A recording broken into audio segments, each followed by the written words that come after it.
Battery চালিত রিকশা শ্রমিকদের আন্দোলনে সম্পৃক্ততার অভিযোগে গ্রেফতার হওয়া বাংলাদেশের কমিউনিস্ট পার্টির সাবেক সাধারণ সম্পাদক অ্যাডভোকেট আনোয়ার হোসেন সুমন জামিন পেয়েছেন। সোমবার সিলেটের অতিরিক্ত মুখ্য মহানগর হাকিম হারুনুর রশিদ তার বিরুদ্ধে দায়ের করা সর্বশেষ মামলায় জামিন মঞ্জুর করেন। এতে সুমনের বিরুদ্ধে থাকা 4টি মামলাতেই জামিন নিশ্চিত হল। তার আইনজীবী মোহাম্মদ মনির উদ্দিন জানিয়েছেন, সব মামলায় জামিন পাওয়ায় সুমনের মুক্তিতে এখন আর কোনো আইনি বাধা নেই।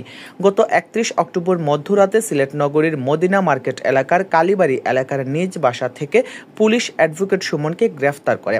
এরপর সিলেট সিটি কর্পোরেশনের ফটক ভাঙচুর ও সিএনজি চালিত অটোরিকশা ভাঙচুরের 2টি পূর্ণ মামলায় তাকে গ্রেফতার দেখানো হয়।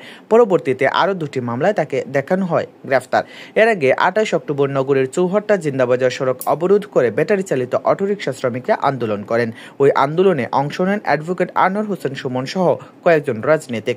সেদিন শ্রমিকদের উদ্যোগে সিলেট আলিয়া মাদ্রাসা মাঠে অনুষ্ঠিত সমাবেশে 11 দফা দাবি উত্থাপন করা হয়। আন্দোলনের এক পর্যায়ে সুমন সহ প্রতিনিধি দল সিলেট মহানগর পুলিশ কমিশনারের সঙ্গে সাক্ষাৎ করেন এবং 2 নভেম্বর পর্যন্ত সময় বেঁধে দিয়ে আন্দোলন স্থগিত ঘোষণা করেন শ্রমিকরা। তবে সময়সীমা শেষ হওয়ার একদিন আগে মধ্যরাতে পুলিশ সুমনকে গ্রেফতার করে। তার এই গ্রেফতার ঘিরে রাজনৈতিক অঙ্গনে সমালোচনার ঝড় ওঠে।